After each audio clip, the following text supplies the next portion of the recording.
Hi friends, Z plant చాలా మొక్కలు పెరిగిపోయాయి కుండి నిండా. ఈ జెడ్ ప్లాంట్ కుండి నిండా చాలా మొక్కలు పెరిగిపోయాయి. అయితే దీన్ని నేను వేరే కుండీలోకి షిఫ్టింగ్ చేయడానికి ఈ ప్లాంట్ అనేది బయటికి తీసాను. జెడ్ ప్లాంట్ యొక్క దుంపలు ఇగో ఆలుగడ్డ మోడల్గా ఉంటాయి.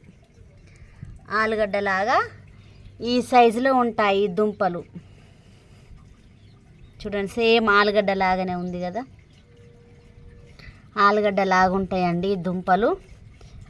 అయితే ఇది ఆకు ద్వారా కూడా పెరిగిద్ది.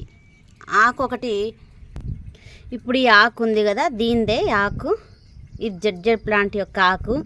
ఈ ఆకు ఇక్కడ ఉంది కదా, దీని సైడు మనం మట్టిలో గుచ్చినట్లయితే ఈ విధంగా దీంట్లో ఇలా దుంపలాగా అయితే వస్తుంది చిన్నగా. ఈ విధంగా ఈ దుంప నుంచి మనకు ప్లాంట్ అనేది వస్తుంది. ఇప్పుడు ఇవన్నీ ఒక కుండీలోకి మార్చుకోవాలి. దుంపలు చాలా అయ్యాయి. 3 భాగాలుగా 3 కుండీల్లో దీన్ని పెట్టుకోవాలి. ఇది ఆక్సిజన్, చాలా ఆక్సిజన్, మనకు మంచి ఆక్సిజన్ ఇస్తుంది. ఇది ఇండోర్ ప్లాంట్, సెమీ షేడ్లో కూడా ఇది పెరుగుతుంది. దీని వేరు చూడండి ఎంత లావుందో. దీని వేరు ఈ దుంపకండి మట్టి మిశ్రమం ఎక్కువ. మనం కొంచెం ఇసుక, మట్టి, లైట్గా కోకోపీట్, వర్మి కంపోస్ట్, ఈ 3 అనేది మనం ఈ మొక్కకు ఇచ్చుకున్నాం అనుకోండి, మొక్క దుంప కదా, అందుకని వాటర్ అనేది ఎక్కువ స్టోరేజ్ అయ్యిందనుకో ఈ దుంప అనేది కుళ్ళిపోతుంది. ఈ విధంగా గట్టిగా ఉండదు, మెత్తగా. వాటర్ అనేది బాగా మనం మట్టి ఎక్కువ వేసినాం అనుకోండి, ఈ దుంప అనేది వాటర్ బాగా ఉంటుంది కాబట్టి కుళ్ళిపోతుంది.